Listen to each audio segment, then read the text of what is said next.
Hi, Tanya Fowler here. I want to continue the series that I've been doing on the power of communication, but today I want to talk about the idea of how leaders actually communicate because they're usually sought for certain problems or projects and things like that.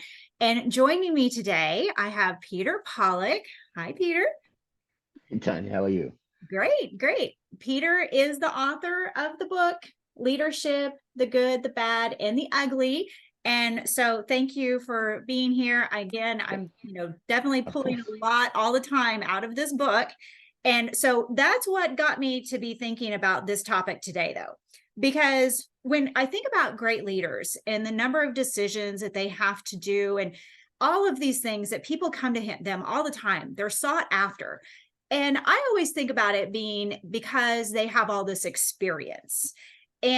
But what I read in your book is actually thinking that it's not always about experience, it's about the way that they communicate when people are coming to them. So tell me about that. Absolutely. So leaders need to think outside the box. They don't need to be no people. I'll get into that a little bit. But if someone comes up to you and your first answer to a request that they have is no, you basically have shut down a conversation. As opposed to no, effective leaders will say, okay, maybe the correct answer is no. Maybe the final answer is no, but how can I help you get to where you want to go? Can I get you a 90% solution? Can I get you a 75% solution? So let's talk about that. So effective leaders don't shut you down when you initially come. What's in the realm of the possible. Okay. Well, okay, so I get that.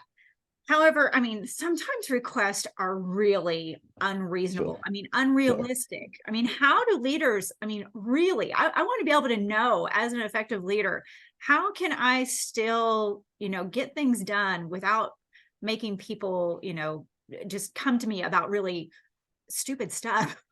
Yeah, Tanya, you're right on. I mean, sometimes it is like, I have no idea how to do that, or we can't get there. It's impossible. And that's where negotiation skills come in, right? So great leaders are great negotiators, right? They can talk to you, they can communicate, they can figure something out. Again, I'm sorry, I keep saying realm of the possible. What can you do? The 90% solution is a famous saying in the military. There's another famous saying in the military, just get to yes. I absolutely disagree 100% with that because sometimes, as you pointed out, you cannot get to yes. So how can I help you get at least half the way down the road? And then maybe you have to take another track to complete the item. But don't shut down a conversation. Don't demand to get to yes because you can't sometimes, and just be able to negotiate and work with the people with the people, and maybe find a solution that is not what they're looking for but it satisfies them. Does that make sense, Tanya? Yeah, I love, so to me, then it's about reframing and thinking about putting it in the realm of the Mm, possible. So instead I of like that. the Yeah, knee-jerk reaction of this is impossible, I can't do this. correct, correct. Be a glass half full person. Be a glass half full person. um, Exactly. Exactly.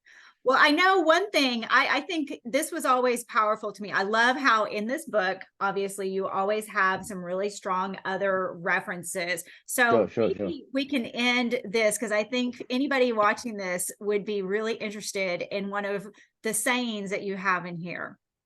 Yeah, absolutely. Colin Powell has 13 rules, and one of them is the moment people start bringing problems to you, is the moment you stop being a leader. So if one day you show up and work and people aren't coming to you anymore, bring their problems, you probably got to figure out or think to yourself, why are they not coming to me anymore? So if you're always a glass half positive person, you stuff and people will keep bringing issues to you. Your leaders will still keep asking for stuff. But yeah, that's a powerful saying by Colin. I love him to death. I have his 13. I've had his 13 rules on my desk since I was a second lieutenant. And I look at them frequently. But yeah, the moment they stop bringing their problems to you is the moment you stop being a leader. Awesome. Well, wonderful. That's again just a great thing to end on. And so thank you again for joining Yep. me and doing this. Awesome. And thanks everybody for tuning in. Take care. Thanks, guys. Take care.